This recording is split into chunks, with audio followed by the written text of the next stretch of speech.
And here is the drawing of Degas as a very old man, looking very like something out of Homer.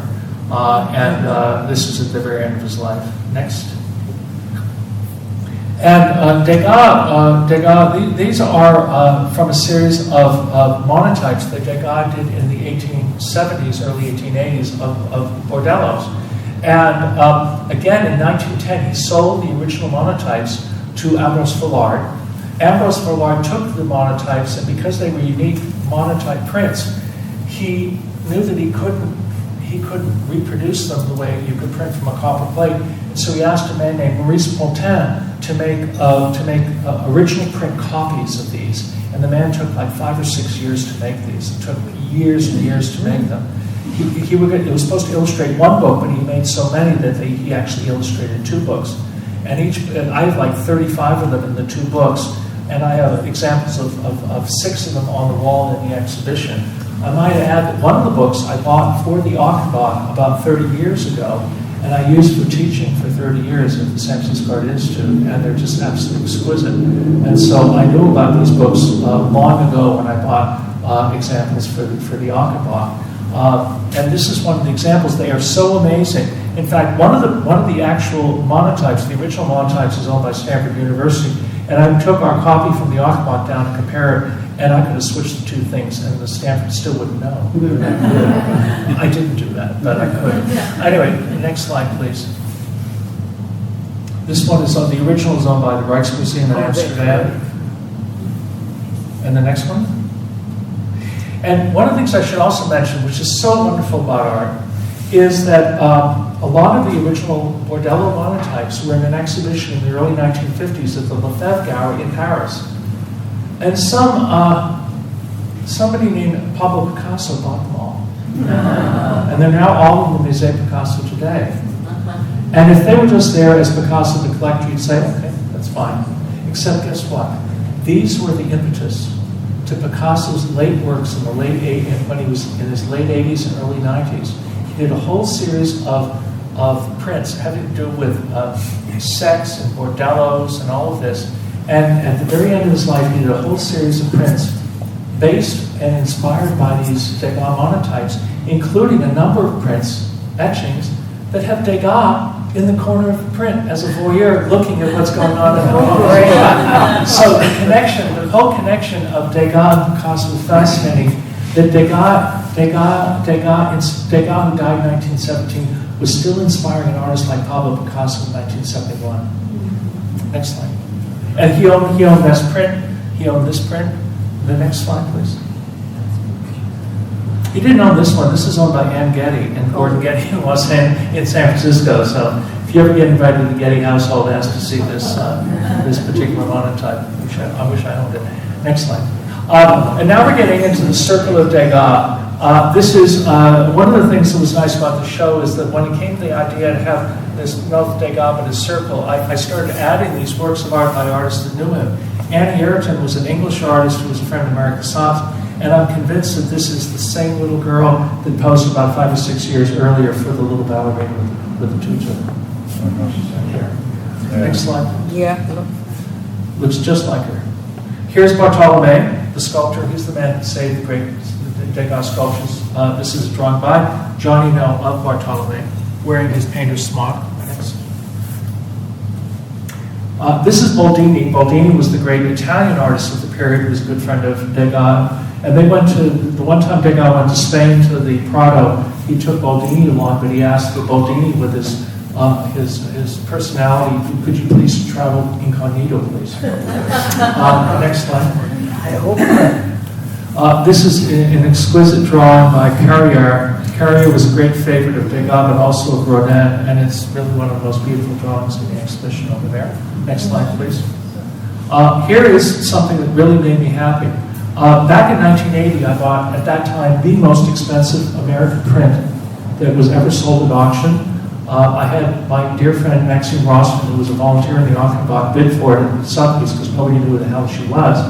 Brought $80,000. It was the great color print of Mary Cassatt, color print that Mary Cassatt did of a woman bathing, and lovely print.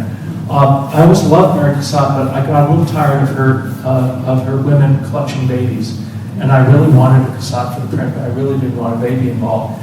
And this print came along a couple of years ago. It is of Mary Cassatt of her mother and her sister. Her sister's not reading a guidebook, but she's still working away on sewing. And this is a print, this was the year that Degas taught Mary Cassatt printmaking. And it's just exquisite. And to make it even better, this actual impression was given to her niece. And this came down through the niece's family, and it came from a Philadelphia family. It came from Mary Cassatt's family, because Mary Cassatt's brother was the president of the Pennsylvania Railroad. And it always helps when you want to be a starving artist in Paris. Next slide, please. This is Paul Cézanne, self-portrait. He was never a young man. If you ever look at him, he never was a young man. He always looks like, he always looks like he had a bad day. But I'm really happy to have it. Next slide, please. This is not the Unabomber. This is actually Louis de Chavannes. He does look like the Unabomber's brother, but it isn't. It is a drawing of great beauty and power, and it's the sort of thing that it's a private drawing. It's not a drawing that you're trying to please people with. It's a drawing from the heart, and it's inscribed to the wife of Ernest Chausson, who was related to the great composer. Next slide, please. Daumier. This is this wonderful damier of people trying to cross the street in Baron Haussmann's Paris. After Napoleon III said, let's get the big boulevards. But how do you cross the goddamn street? If you ever try to cross the Champs-Elysees, it's hard to get across the street before the light changes. And you can imagine what it would have been like with horses. And so Daumier, who was one of the great humanists and a great Degas, adored Daumier's prints and drawings. And after I had the show open, I was lucky enough to find a Daumier drawing in the original mat, in the original frame, which is in the show X catalog. So it's over in the corner next to this Daumier, but it's not in the catalog. Next slide, please. Delacroix, I could never find the right Delacroix. Delacroix was a great hero to Degas too. And so this is actually a portrait from life by one of Delacroix's students, and it's wonderful. He was often referred to as the lion, and you can see that he has leaning looks to him. Next slide. This is his great friend Deboutin, who's right there, and Deboutin is the Zongdao guy who's in the famous painting of the Absinthe Drinker. He's sitting there with Ellen Andre, and they're looking at their milky glass of intoxicating liquor. And I love this guy. This guy did everything backwards. He started with a fortune and ended up a working artist. He had a fortune, blew it, and then he actually had to work for a living. And because he had to work for a living, we get this great self-portrait of Dry Point. Next slide. This is his friend as an early in his career. This is Fantin Latour, Carlos Duran, who is Sargent's teacher. Next slide. This is a drawing by Degas' teacher, one of Degas' early teachers, Flandrin, who was a pupil of Ang. And they didn't get along, so I won't go to their connection. But it was one of these drawings that nobody wanted because the dealer said, well, she's older, and she's rather plain looking. And I said, yes, but it's a masterpiece. And I didn't care. I just thought it was a beautiful thing. Next slide. The dealer also had it for a year and a half, so I softened about my reluctance to buy it. This is Ferran. Degas. This was the man who spoke at Degas' funeral. Degas liked it, but he also said that Ferran was often painting with his hand in my pocket. Next slide, please. Garvani. This is an odd Garvani. It's a pastel. It's of a man named Moussard, who was the guy that started the Carnival in Paris, which I guess probably led to eventually to a lot of the carnivals like in New Orleans and Mardi Gras. He was a great musician of the time. Next. Gérôme was to Degas like William F. Buckley was to John Kenneth Gilbert. They were friends, but not in politics. And they were good naturally. They spent their whole careers poking fun at each other for their artistic politics, because Gérôme Jerome was a leader of the very conservative nature. He's the one that painted the gladiators in the arena and all of that. But they were good friends, and besides the fact that it's a beautiful drawing, I love the fact that this guy just looks like a complete son of a bitch. You know, it looks like his favorite work of art is a mirror. Next slide, please. This is a tiny little ag drawing. One of the things you'll see, there's a couple of little drawings in original frames in the show, and they're in bigger frames, and they're in bigger frames so nobody will steal my drawings, okay? So I put them in frames within frames, but this was actually a beautiful little drawing by Ag, who was Degas' absolute hero.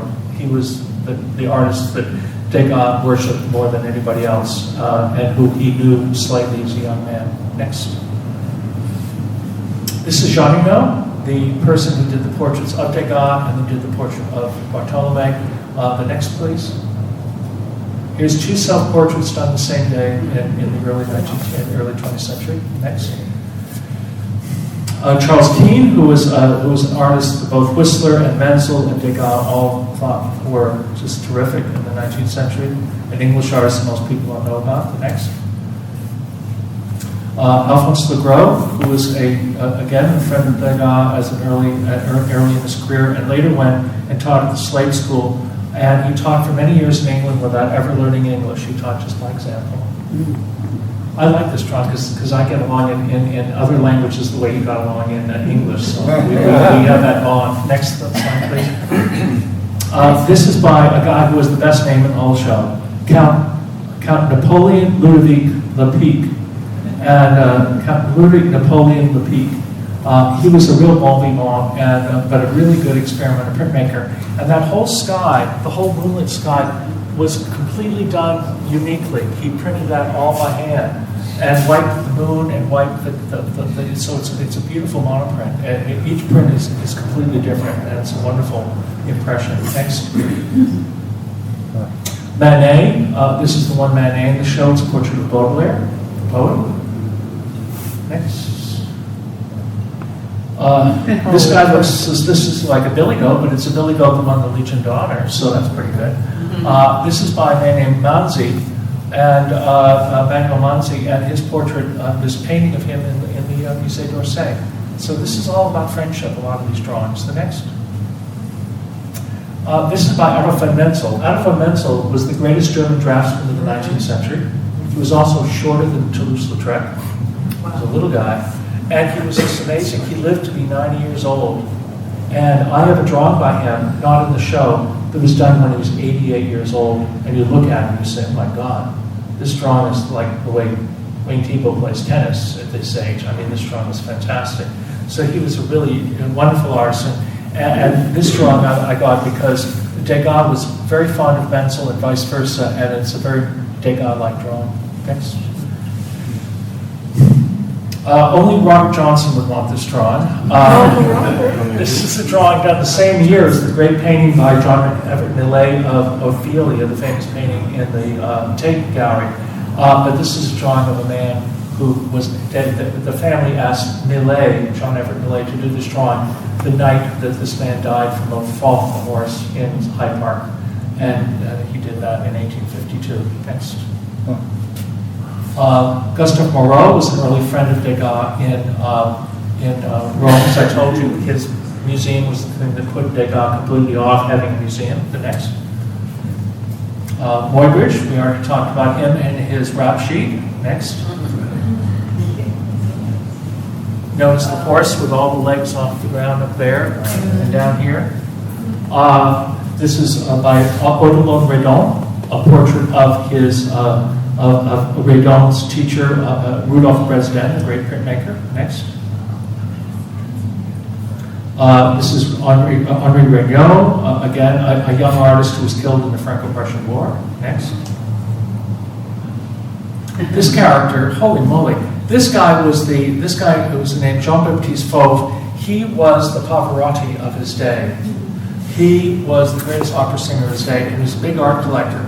He owned like 67 Manets and like 48 Monets, and he owned a ton of Degas. And one time he sued Degas because he'd given a down payment on some Degas, and Degas had turned them over in time, and so he sued Degas for it. They eventually settled up. Degas eventually settled up, but this guy was a real character. And I think you can see he's a character because he's sitting here smoking a cigar before he goes on stage. Go figure. Next slide. No, this is not Virginia Woolf. This is Virginia Woolf's mother. This is Leslie Stevens, who was the most famous model of the great English photographer Julia Margaret Cameron. And this drawing is in the show, and she looks just like her two daughters, Vanessa Bell and Julia Margaret Cameron, or Nicole Kidman, if you've seen the movie The Hours.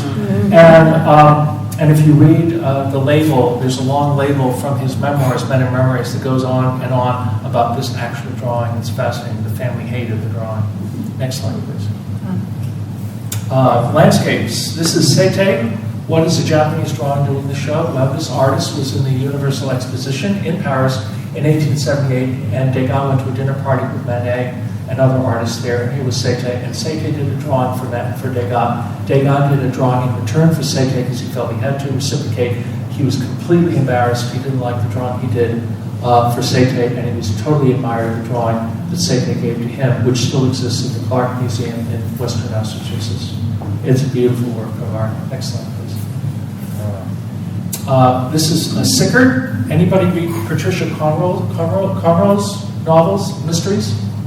Well, if you did, she wrote a whole book saying that this man, Walter Sickert, who was a young English artist at the time and a friend of Degas, was Jack the Ripper. Next slide, please. This is Alfred Stevens, who had he was a very successful artist, even more successful financially than Degas, and he had a great salon in the 1890s in Paris, and he invited all the great musicians and artists of the day. That's where Degas met Menzel and stuff. And he was a real bon vivant and somebody who welcomed Degas into that circle, and Degas behaved himself mostly and went to those salons. And this is an early self-portrait of Alfred Stevens. The next.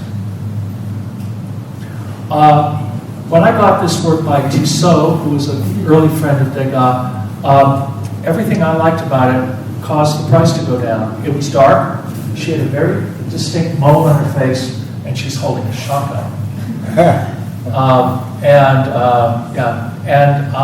just thought it was a fantastic piece, but it was moody and dark and a little bit intimidating.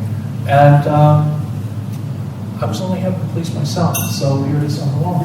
Next slide, please. This is the best I could do on Toulouse-Lautrec. But you know what I love about it? It's a portrait of a woman. Oh yeah. It's a wonderful little sketch. It's just Degas, it's just Lautrec just doing his thing. Lautrec is a fascinating artist, and I've done numerous shows of Lautrec as a curator over the years. Next slide, please. This is by Kony, who was an early friend of Degas who taught him printmaking. It's not of Kony, it's not a self-portrait, but it's a portrait from the same time that Degas and Kony were together in Rome in the early 1850s. The next. This is James Whistler, and this is right over here. This is by an artist named Mortimer Mendes, who was an Australian follower and acolyte of Whistler. And Whistler, I like what somebody once said about Whistler. He was the only man who could go into an empty room and get into an argument. And there's a famous story about Dagon and Whistler that in Paris, once Whistler came into a cafe wearing an exquisite white suit, a yellow tie and a yellow cravat, a yellow silk handkerchief out of his pocket. And Degas looked up at him and said, James, you dress as if you have no talent. Next slide, please. One of the things, again, that's great about doing your own show is you have kind of control over what you're doing. You don't have to listen to any administrators or other people that just say no, no, no. And at the end of the show, there's a small little section over here called Afterward with just 5 works of art that have to do with Degas. And 2 of them, this one here, which is supposedly of Degas' uncle's house in New Orleans, and the next slide, please, is the house where Degas lived in New Orleans in the 1870s. These were taken by the famous fashion photographer Cecil Beaton in the 1940s, and they're inscribed as such on the back. And I bought them because I thought the connection with Degas was wonderful. Everything was fine throughout all the stops until it got to New Orleans. And at the opening of New Orleans, a guy came up to me and he said, Mr. Johnson, I love the show. There's just one problem. This is not where Degas lived in New Orleans. It's across the street from where Degas lived. And the other photograph, the one I showed you previously, was of Degas' uncle's house, but not when Degas was there. Degas' uncle lost his shirt betting on the Confederates in the Civil War, and he had to sell the house before Degas got to New Orleans in 1872. So it was a house that Degas' uncle used to own. And to this day, the people in New Orleans still tout it as a Degas house in New Orleans because for tourist money. This was not Cecil Beaton's fault nor my fault.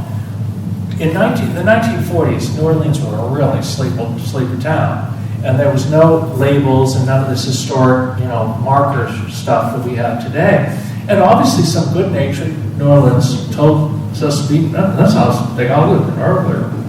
Well, no, it's the Bianchi house, and the house still exists to this day. It's beautiful, but it's across the street. So the labels over there have both the original titles and also the explanation of it. It's kind of a Shaggy Dog story. They took it very well, and I took it very well because it wasn't anybody's fault. But it's interesting how stories get going. These are by a Sonoma resident here. These are by Joseph Godine. Joseph lives up in the hills in Sonoma. This is his portrait, beautiful portrait, an imaginary portrait of Mary Cassatt as an old lady who was going blind with cataracts. And so he caught that sense of her straining her eyes and stuff with one of her color prints on the table. And the next slide, please, is of Degas as an old man leaning against one of his early self-portraits. They're both beautiful and tender drawings, which I've owned for 30 years. Next slide, please. And here's Degas in the exact same pose, except for holding his palette and his brush, as the little ballerina, 14 years old, wearing the tutu. And I should maybe suggest they use this for in the gay pride parade sometime as a poster. It's really cool. Anyway, it's a wonderful drawing by David Levine. I might add that David and I were good friends. And I did a wonderful show of David Levine in 1984 at the Legion of Honor when the Democrats were in town. And I got in all sorts of trouble because I put Ronald Reagan on the poster for the show, thumbing his nose at the American people. And some of the people said, well, that's an insult to the president. I said, no, I have Jimmy Carter's teeth on the invitation. But I said, you've got to have the current president, not the former president. David Levine is all about what's happening now, not what was happening then. And David was a great guy. We had a wonderful show it was a political caricatures. It was a very popular show at the time. And I might have said, in David's defense, he only did politicians. He never did politicians' children or politicians' wives or spouses. He felt they weren't the ones that were in the arena. It was the politicians themselves. And so he didn't do low blows on people like Nancy Reagan or Rosalind Carter or people like that. He only did the people that actually ran for office. Next slide, please. And here is Pisarro, Camille Pisarro, who again was taught printmaking by Degas, and you have that sense of the monotypes with the smoke in the corners. My slides got a little out of order, so I've just got a few more slides till the end, and now we're just going to go through a few other slides that should have been where they're supposed to be, but they're not. Next slide, please. And one of the things you see, and I could use these as a summing up, is Degas showed a sense of the place and the time. He wasn't particularly interested in storytelling. He was interested in giving you the moment. And so here we have the picture, not of the horse race, but the horses before the start. You see there's a horse over here, sideways. This is when the horses are kind of getting before they go into for the start of the race. And of course, one of the things that Degas was most interested in capturing is not the horses themselves, but the light and the color and the sensibility of the crowd behind in the grandstand, you see. The next, please. Here we have, you saw that beautiful portrait of Madame Ernest May that I told you the story about. Well, here is Ernest May himself doing a deal in the bourse, in the stock exchange, where he's getting a stock tip. And this is a painting by Degas. And here it is, again, Degas did the New Orleans painting of the Cog Market New Orleans, and here it is doing the same sort of thing, business in Paris, where people are going back and forth and taking stock tips and bidding and stuff at auction. Next slide, please. Here we have the old man, Degas. This is a posed self-portrait, looking intelligent and distant. And you're afraid he's going to say something that will make you feel really low. I mean, he didn't suffer fools gladly. The next slide, please. Here he is as an old man. When I put these slides together a couple of years ago, this is a photograph taken by Bartolome, the man that saved the sculptures, of Degas, an old man in the garden, which is very similar in terms of that pose with the beard, of that very slight sketch that I have on the wall, probably done about the same time by Jean Reno. And I'm happy to say that about a year ago I actually acquired this photograph at an auction in Paris. So now I have a photograph of Degas, an old man, to go along with the drawing. I'm sorry, I'm just crazy. I'm lucky my kids don't beat me about the head and body for all this collecting, but it's a disease that is very, very, it's very satisfying at times, especially when it doesn't cost a lot of money, and collecting doesn't always have to be a lot of money. The next slide, please. Here is, again, Deboutin with Ellen Andre zonked out. Next slide. There's the Song of the Dog. For some reason, these slides miraculously didn't go in the right place. For some reason, this was supposed to be next to the other ones, but so be it. But you can see this actual painting was actually just recently given to the LA County Museum. So I'm really happy for Los Angeles that it's down there. Next. Here again, we see Degas. Jasper Johns had a very famous phrase. He said, "Take an object, do something to it, do something else to it." And so Degas did this composition in printmaking. He did this drawing in drawings, in prints, and in paintings. And here, it's the same pose, but a different pose. It's the same, but different from the print on the wall. Next. Here is Degas during his Bob Dylan period. This painting is one of my absolute dead-bang favorite works of art. It's owned by the Clark Institute out in Western Massachusetts. If you've never been out to the Clark Foundation way out in Western Massachusetts, near West in Williamstown, Massachusetts, it's absolutely wonderful. I suggest going in the summer rather than the winter, though. But the best time to go of all time is in the fall when the leaves are out. It's fantastic. Next, please. By the way, he built it all the way out there because he was afraid Boston would be destroyed by nuclear war, so he built it in the farthest part of Massachusetts. I swear to God, that's why I did it. This is the famous Bellelli painting. This painting is very similar to the exact moment when he was doing the beautiful drawing that I have. In fact, this was the next work in the catalog at the big show at the Metropolitan Museum, along with the Bellelli painting. Again, he did this absolutely fabulous psychological portrait. I mean, it looks like the painting equivalent of an Edgar Albee play. And again, he finished this painting and took it back to Paris. They never saw it. It was still in this estate when they died. And it was the first work of art bought by the nation, by the French, after Degas died, for the nation. The next, please.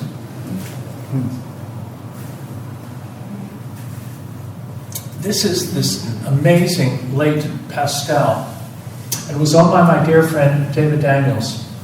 And David, years ago, I don't know, 15 years ago, he was selling his Degas collection. And there was a wonderful woman named Dora Donner-Ide. And Dora Donner-Ide was I believe, I'm not sure if she was a trustee, but I think she was a trustee. But anyway, she was a friend of mine. And she gave a few things to the Offbach. And she got very excited about the catalog. She started with a less expensive work of art. And over about a week, she got all the way up to this piece. That was the most important on the cover of the catalog. And she said, I was thinking of buying this. And she said, how much do you think it's going to cost? I told her. She said, why is it so expensive? I said, well, it's going to cost this much, that much, and then, of course, it's the sales tax. And she says, the sales tax? How do I avoid the sales tax? I said, move to Oregon. And she didn't want to move to Oregon, but she was so afraid that if she did anything kind of underhanded, she'd end up as a very, very old Republican banging her tin can against the bars of the jail. And she said, well, what if I bought for the museum? She said, I said, well, then you don't have to pay the sales tax. And she said to me, well, if I buy it for the museum, give you the money, can I have it on my wall for 2 weeks? And I went to Harry Parker and I said, Harry, can we work it out? Insurance for 2 weeks if we get it? He said, yeah, we'll figure it out. And so we got it. And we got it at a really good price. And she at first she said, I thought it was going to be $1.8 million. We got it for like $750,000. And we got it at a really good price. Some people tried to buy it from me before I left the auction room. It was like crazy they missed it or something. And at first she said, well, what's wrong with it? I said, there's nothing wrong with it. We just got it at a great bargain. And she had it on her wall for 2 weeks. And she was a lovely lady, and she was great. And it's a masterpiece for the Achenbach. Next slide, please. Degas, a sculptor. This is what Degas sculptures look like. They would twist the wire with wax. That's all they were. And he made these magic things out of them. The next slide, please. And that's what they turned into. And to his credit, Bartolome showed how it was done, kind of like a magic trick where you see the cards afterwards. He didn't want to hide anything. He showed how the work of art was to be. Next slide. Degas was a man of moods, and he caught human character. This is a painting called Interior. It's in the Philadelphia Museum, was given by a man who I knew named Henry McElhenney. It's sometimes called The Rape, which makes it more melodramatic than it is. But it's clearly a couple who is not having their best evening. Him over there, she's here. But it's a fabulous painting. It's like again, it has an Edward Albee type quality or whatever. It's really, really powerful and very beautiful. And it really doesn't know, we still to this day don't know exactly what's going on in the picture, which makes it even more magical. Because, paintings are not finished by the artist, they're finished by the person looking at it. And one of the things about this painting keeps changing, at least in my mind, whenever I see it, even though, because I love the fact that it's not telling a particular story. The story is what you think about it. That's what's so great, for instance, about Edward Hopper paintings, is Edward Hopper paintings capture a mood, and you fill in the details with your own feelings. Next slide, please. This is easy. They're having an argument. Look at her, look at him. It's great. I mean, how many people do these sorts of paintings like this? He paints humanity. That's what's so great about Degas.